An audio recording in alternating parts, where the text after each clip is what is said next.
Hello and welcome back to my channel. तो मैं आज ड्रामा का पार्ट 8 एक्सप्लेन करने वाली। इससे पहले मैं इसके 7 पार्ट एक्सप्लेन कर चुकी, जिसका लिंक आपको डिस्क्रिप्शन में मिल जाएगा, तो आप जल्दी से जाकर उसे चेकआउट कर लीजिएगा। तो चलिए स्टार्ट करते हैं। तो इस वाले पार्ट के स्टार्टिंग में हम यहाँ पर टियाना और चैरिस को देखते हैं, जो कि साथ में काम कर रहे होते हैं। तभी यहाँ पर जो असिस्टेंट होता है वो भी आ जाता है और यहाँ पर वो टियान से थोड़ा सा मजाक करने लग जाता है। लेकिन जैसे ही वो चैरिस की आंखों को देखता है वो डर जाता है और पीछे हो जाता है।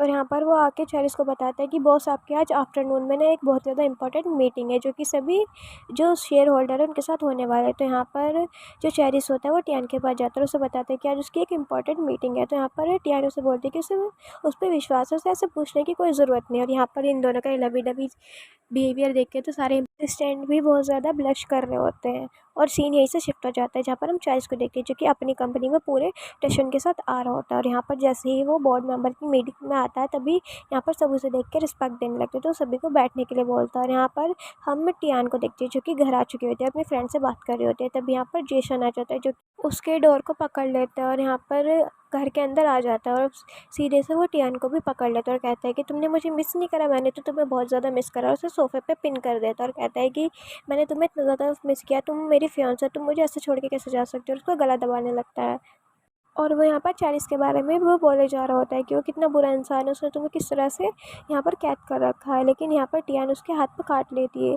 तो ये सब देख के तो जेसन उसे थप्पड़ी मार देता है, जिससे कि टियान को विश्वास हो जाता है कि उसने सही किया जेसन को छोड़कर। यहाँ पर वो उसके साथ बदतमीजी भी करने लग जाता है। टियान उसे रोक रही होती है और यहाँ पर हम चैरिस को देखते हैं, जो कि अभी भी अपनी मीटिंग में होता है। तभी यहाँ पर असिस्टेंट बताते हैं कि मैडम का कॉल नहीं लग रहा है, तो कुछ ना कुछ तो गड़बड़ है। तो ये बात सुन के चैरिस भी सीधा अपनी मीटिंग से बिना कुछ कहे निकल जाता है टियान को बचाने के लिए। और यहाँ पर हम टियान को देखते हैं, जिसे जेसन बोल रहा होता है कि तुम्हें बचाने के लिए यहाँ पर कोई भी नहीं आएगा, आज तो मैं तुम्हें अपने बना के रहूँगा। तभी यहाँ पर वो उसे लात मार देती है और यहाँ पर उसके सर पे एक लैम्प भी मारती है, जिससे कि जो जेसन होता है वो नीचे गिर जाता है। लेकिन फिर भी वो नहीं रुक रहा होता है और यहाँ पर वो अपनी बेल्ट निकालता है और यहाँ पर टियान को उससे मारने लगता है। तभी यहाँ पर हम पीछे से चैरिस को देखते हैं, जो कि घर पे आ चुका होता है। और वो आते ही पहले तो जेसन को टियान से दूर करता है और फिर से उसकी बेल्ट पकड़ के उसे ही थप्पड़ मार देता है और यहाँ पर जेसन भी नीचे गिर जाता है। तो यहाँ पर वो पहले उसे मारने की बजाय टियान के पास जाता है और उससे पूछता है कि वो ठीक तो है ना। तो यहाँ पर टियान बोलते हैं कि वो बिल्कुल भी ठीक नहीं है। तो उसे और भी ज़्यादा गुस्सा आता है, लेकिन पहले वो टियान को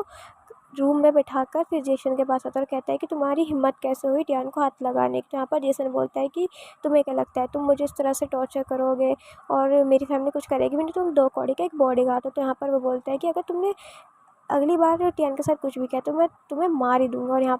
और यहाँ पर जेसन के हाथ पे अपने पैर से दबाने लगता है। तभी यहाँ पर उसके असिस्टेंट और कुछ बॉडीगार्ड आ जाते हैं, जिन्हें देख के तो जेसन बहुत ज़्यादा डर जाता है।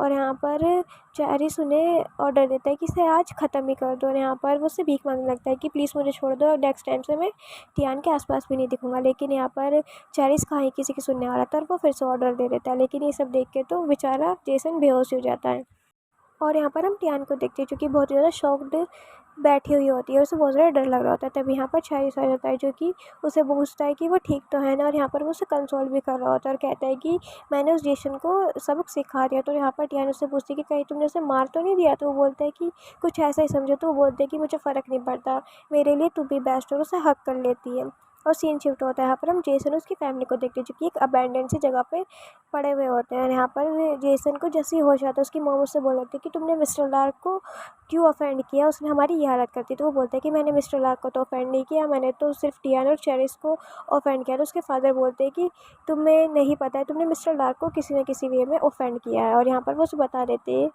कि अब हमें यहीं पे हाउस अरेस्ट कर दिया। तभी यहाँ पर जो चैरिस होता है, यानी कि मिस्टर लार्क का असिस्टेंट आ जाता है, जो कि उन्हें बोलता है कि तुमने मिस्टर लार्क को इस तरह से ऑफेंड किया कि वो बहुत ज़्यादा गुस्सा है, वो तो तुम्हें मारना चाहते थे लेकिन तुम बच गए। तभी यहाँ पर उसके फादर बोलने लगते हैं कि प्लीज़ हमें छोड़ दो, हम कुछ भी करने के लिए तैयार है। तो यहाँ पर वो असिस्टेंट बोलता है कि ठीक है, तुम्हें यहाँ पर शाह फैमिली और अपने बीच के कॉन्ट्रैक्ट के बारे में बताना होगा। तो यहाँ पर जो जेसन के फादर होते हैं वो बताने लगते हैं कि वो इलीगल तौर पे मटेरियल वगैरह सप्लाई करते हैं। और इसके साथ ही वाले पार्ट यहीं पे ख़त्म हो जाता है। अगर आपको वीडियो पसंद आए तो प्लीज़ वीडियो को लाइक करके जाएगा, चैनल को तो ज़रूर से सब्सक्राइब कर दीजिएगा, ताकि आपको वीडियो के नोटिफिकेशन मिलते रहे।